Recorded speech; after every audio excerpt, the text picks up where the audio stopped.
lucky that you might not.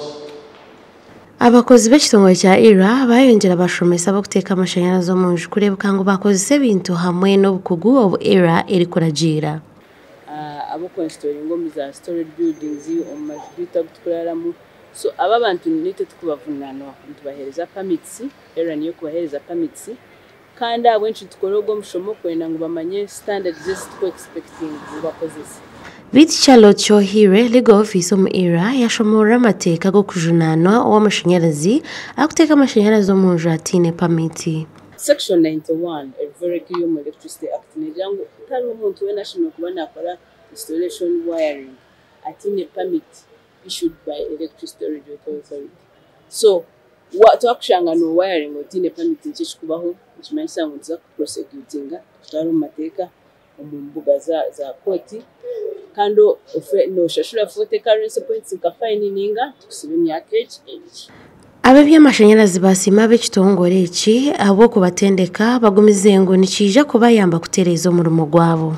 Harimu abantu abakubasa kora wiring batari qualified.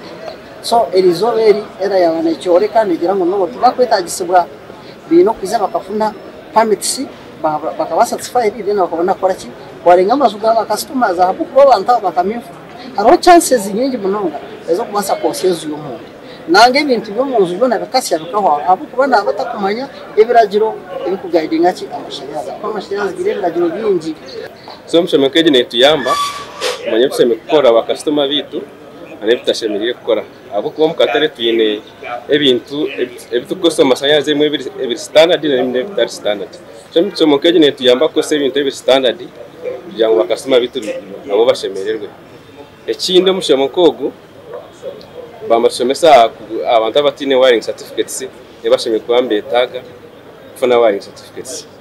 Biti Charlotte yayongera yashobora omulingo gwo kubasa kufuna permit ekuyamba amashanyarazi kuteeka amashanyarazi omunju.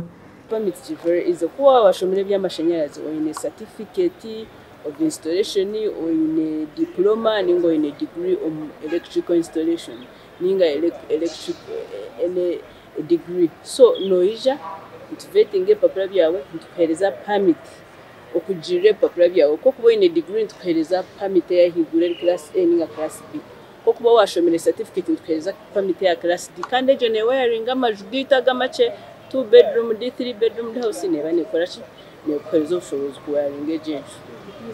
Ekitongole eki kyagiraho no kubuza amashanyarazi ebuzo kubasa kubaha permit zo kubikiriza gukora mu butongole. Abwatayari Western Susan Alino Mukisa Omwerimbara.